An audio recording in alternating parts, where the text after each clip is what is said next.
उत्तर प्रदेश में 9 सीटों पर विधानसभा चुनाव में बहराइच सबसे बड़ा मुद्दा बनता दिखाई दे रहा है। बीजेपी को लग रहा है कि इस मुद्दे के सहारे वो अपनी खोई हुई जमीन हासिल कर सकती है, क्योंकि हाल ही में जब लोकसभा चुनाव हुए थे उसमें उत्तर प्रदेश में बीजेपी को जबरदस्त हार मिली थी, जबरदस्त झटका मिला था, क्योंकि बीजेपी ने दावा किया था कि वो यूपी की सभी 80 सीटों पर जीत हासिल करेगी, लेकिन उसका गठबंधन सिर्फ 36 सीट ही जीत पाया।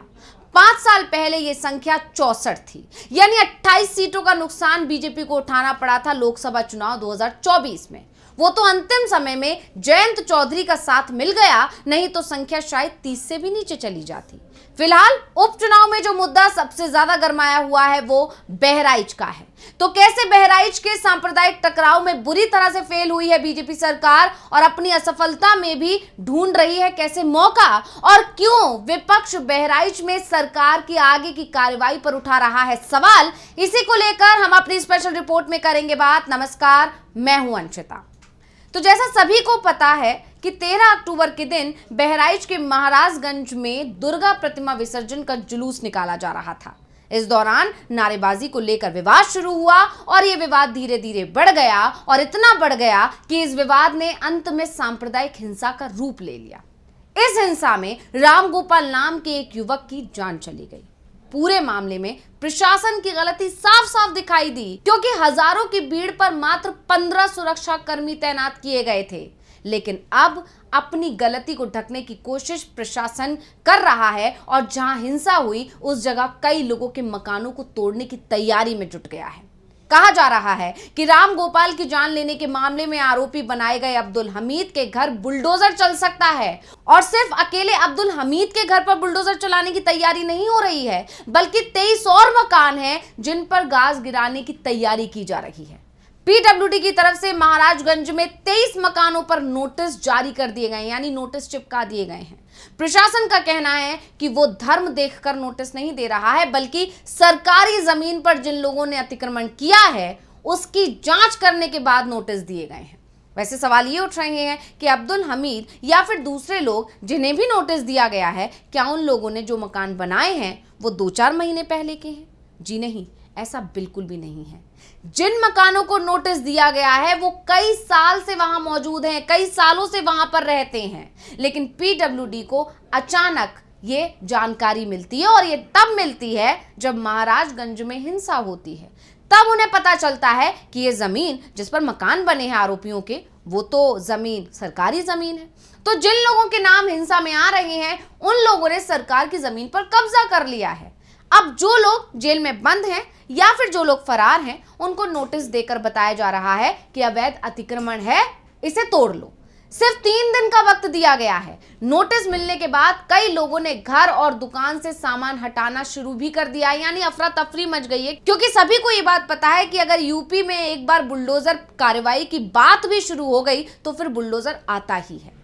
अब प्रशासन भले ही दावा कर रहा है कि उसने कोई भेदभाव नहीं किया है, नोटिस धार्मिक आधार पर नहीं दिए गए हैं, लेकिन जब हमने जमीनी स्थिति को देखा, पड़ताल की, तो पता चला कि जिन 23 मकानों पर ये नोटिस चिपकाए गए हैं उसमें से 3 मकान हिंदू समुदाय के लोगों के हैं, जबकि बाकी के बचे 20 मकान मुस्लिम समुदाय के हैं। वैसे ये खबर भी है कि प्रशासन की तरफ से 40 मकानों पर लाल निशान लगाए गए हैं, और जिन भी मकानों पर लाल निशान हैं उसमें एक समुदाय के लोगों के ही ज्यादातर मकान हैं। साफ है, सरकार और प्रशासन की जो कार्रवाई है वो अपने एक्शन के बचाव के लिए ज्यादा दिखाई दे रही है, जिससे ये मामला कोर्ट पहुंचे तो कहा जा सके कि हमने जाति धर्म देखकर नहीं बल्कि कानून के हिसाब से ही कार्रवाई की है। तो प्रशासन कह रहा है कि वो कानून के हिसाब से अपना काम कर रहा है, लेकिन चर्चा एक बार फिर से बुलडोजर जस्टिस की होने लगी है। वैसे बुलडोजर एक्शन को लेकर इस समय सुप्रीम कोर्ट में भी मामला है और सुप्रीम कोर्ट इस पर नाराजगी जाहिर कर चुका है। सुप्रीम कोर्ट की जस्टिस BR गवई और जस्टिस विश्वनाथन की बेंच ने पूरे देश में बुलडोजर एक्शन पर तब तक के लिए रोक लगा दी है जब तक कि वो कोई फैसला नहीं सुना देते हैं। मतलब सुनवाई पूरी हो चुकी है और बस फैसले की तारीख अभी तक तय नहीं हुई है। जब तारीख तय हो जाएगी तो फिर फैसला भी आ जाएगा, और लेकिन सुप्रीम कोर्ट ने साफ कर दिया था कि वो एक नोटिफिकेशन जारी करेगा। सुप्रीम कोर्ट ने यह भी कहा था कि सड़क हो, रेल लाइन हो, मंदिर हो या फिर दरगाह, अवैध अतिक्रमण हटाया ही जाएगा। अब ऐसे में बहराइच प्रशासन का कहना है कि हम तो सिर्फ अवैध अतिक्रमण को हटा रहे हैं, और वो भी जो सरकारी जमीन पर है। इसलिए सुप्रीम कोर्ट ने जो रोक लगाई है बुलडोजर पर, वो इस मामले में लागू ही नहीं होती है। दूसरी तरफ बात उन लोगों की करें जिन लोगों के मकान तोड़ने की तैयारी है, तो उनका कहना है कि जो कुछ हो रहा है वो सब राजनीतिक फायदे के लिए हो रहा है। महाराजगंज बाजार के रहने वाले मसूद अहमद ने तो यहां तक कह दिया कि अतिक्रमण हटाने के नाम पर भेदभाव किया जा रहा है। जब इलाके में स्थितियां धीरे धीरे सामान्य हो रही हैं, तो फिर इस तरह की कार्रवाई की जरूरत क्यों पड़ी, क्यों की जा रही है ये कार्रवाई? अचानक नोटिस देना सही नहीं है, हम लोगों को समय देना चाहिए। अगर अतिक्रमण है तो सभी ने किया होगा, सभी को नोटिस मिलना चाहिए। एक ही समुदाय के लोगों को नोटिस थमाए जा रहे हैं, आखिर क्यों? पूरे महाराजगंज इलाके में पुलिस का सख्त बंदोबस्त किया गया है। आधार कार्ड देखने के बाद ही किसी को यहाँ पर एंट्री दी जा रही है। बाहरी लोगों की एंट्री को पूरी तरह से बंद किया गया है। और अब इसी बीच खबर ये भी आ रही है कि यूपी विधानसभा में विपक्ष के नेता माता प्रसाद पांडे बहराइच का दौरा करने की तैयारी में थे। पांडे हिंसा से प्रभावित लोगों से मिलने ही जा रहे थे, पूरी तैयारी कर रहे थे, मिलना चाहते थे, लेकिन प्रशासन ने उन्हें बहराइच जाने की इजाजत नहीं दी, उन्हें मिलने से रोक दिया। प्रशासन के इस फैसले पर समाजवादी पार्टी ने नाराजगी जताई है। समाजवादी पार्टी का कहना है कि माता प्रसाद पांडे के जाने से किसी तरह के टकराव की आशंका नहीं थी। प्रशासन नहीं चाहता है कि बहराइच में जो हो रहा है उसकी सच्चाई सबके सामने आए, इसी वजह से नेता को रोका गया जाने से। अब इस बीच बीजेपी नेता मुख्तार अब्बास नकवी का भी बयान सामने आ गया है। नकवी ने कहा कि देश हित में जरूरी है बलवाइयों की कुटाई और ठुकाई होनी चाहिए। साफ है बीजेपी को इस पूरे मामले में सिर्फ वोट दिखाई दे रहे हैं। पार्टी नेताओं की तरफ से बहराइच मामले को यूपी की 9 विधानसभा सीटों के उपचुनाव में उठाने की तैयारी भी कर ली गई है।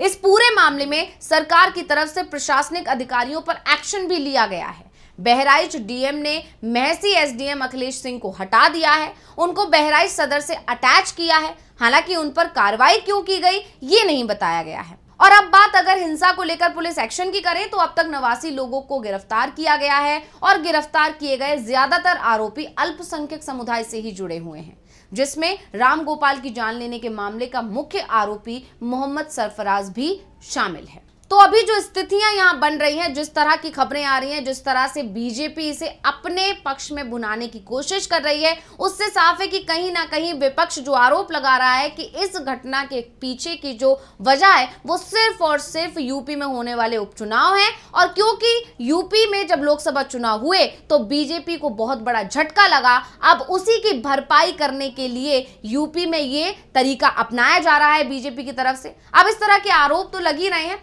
वहीं अब विपक्ष के आरोप इसलिए भी सही साबित होते दिख रहे हैं क्योंकि अभी हाल ही में बीजेपी नेताओं की तरफ से याचिका लगाई गई है चुनाव आयोग से कि जो तारीख है 13 नवंबर उपचुनाव होने की, उसे बढ़ाकर 20 नवंबर कर दिया जाए। यानी यहां पर अब ये भी आरोप लग रहे हैं विपक्ष की तरफ से कि इस मुद्दे को और ज्यादा भुनाकर अपने पक्ष में करने की कोशिश कर रही है बीजेपी। खैर, आरोप प्रत्यारोप का दौर चलता रहेगा, लेकिन ये घटना जिसने सभी का दिल दहला दिया था, इस पर सभी की निगाहें। और अब देखना होगा कि जो बुलडोजर की जो एंट्री हुई है इस मामले में, उस पर क्या होता है, क्या ये लोग कोर्ट जाएंगे, कोर्ट से फिर उस पर क्या कहा जाएगा, ये सारी चीजें अभी देखने वाली बात होगी।